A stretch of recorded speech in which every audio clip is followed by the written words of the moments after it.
Hi everyone, welcome back to my channel creative మస్తీ.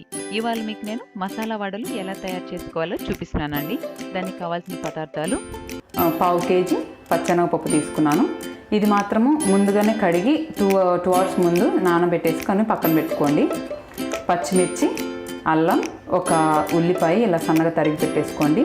కొత్తిమీర, కరివేపాకు, మసాలా దినుసులు, దాల్చిన చెక్క, వెల్లుల్లిపాయ రెబ్బలు, ధనియాలు 1 టేబుల్ స్పూన్ తీసుకోండి.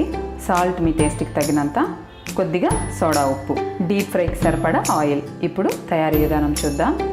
ముందుగా ఇలా ఒక జార్ తీసుకోండి. ఇందులో మసాలా దినుసులు, అల్లం, పచ్చిమిర్చి, మనం తీసి పెట్టుకున్న పచ్చెనగపప్పులో సగం పప్పు వేసేసుకోండి. ఇందులో ఇప్పుడు దీన్ని కొద్దిగా వాటర్ వేసుకొని మెత్తగా గ్రైండ్ చేసుకోవాలి.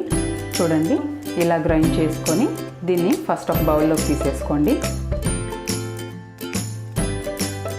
ఆ తర్వాత ఈ మిగిలిన పప్పుల్లో ఒక పిడికిడి పప్పులు మాత్రము దీనిపైన వేసుకోండి. ఎందుకంటే ఇవి డీప్ ఫ్రై చేసుకున్నాక ఇవి క్రిస్పీగా నోటికి తగులుతూ బాగుంటాయి. ఆ తర్వాత మిగతా పప్పును కూడా మిక్సీలో వేసేసుకొని ఒక్క ముక్క గ్రైండ్ చేసుకోండి. చూడండి, ఇలా బరకగా గ్రైండ్ చేసుకొని దీన్ని కూడా బౌల్లోకి తీసేసుకోండి. ముందు గ్రైండ్ చేసుకున్నది మనం మెత్తగా గ్రైండ్ చేసుకున్నాం కాబట్టి ఇది కొంచెం బరకగా గ్రైండ్ చేసుకోవాలి. ఇప్పుడు ఇందులో ఆనియన్స్, కరివేపాకు, కొత్తిమీర, సాల్ట్, సోడా ఉప్పు ఇవన్నీ వేసుకొని అన్నీ కూడా బాగా కలిసేలాగా కలుపుకోవాలి.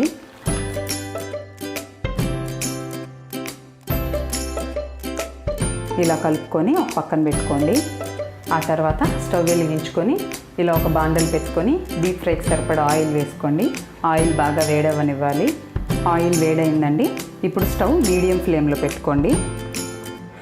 పెట్టుకొని ఇక్కడ చూపిస్తున్న విధంగా చిన్న చిన్న వడల్లాగా వేసుకోండి.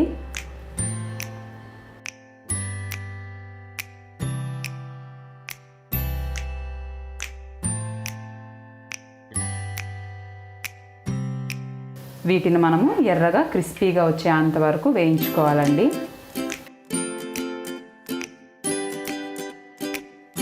చూడండి, ఇలా ఎర్రగా క్రిస్పీగా వచ్చేంత వరకు 2 వైపులు తిప్పుతూ వీటిని వేయించుకొని పక్కకు తీసేసుకోండి.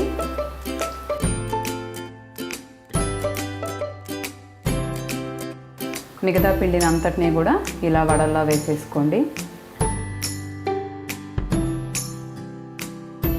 అంతేనండి, క్రిస్పీ మసాలా వడలు రెడీ అయిపోయాయి. ఇలా ఒక్కసారి ట్రై చేయండి.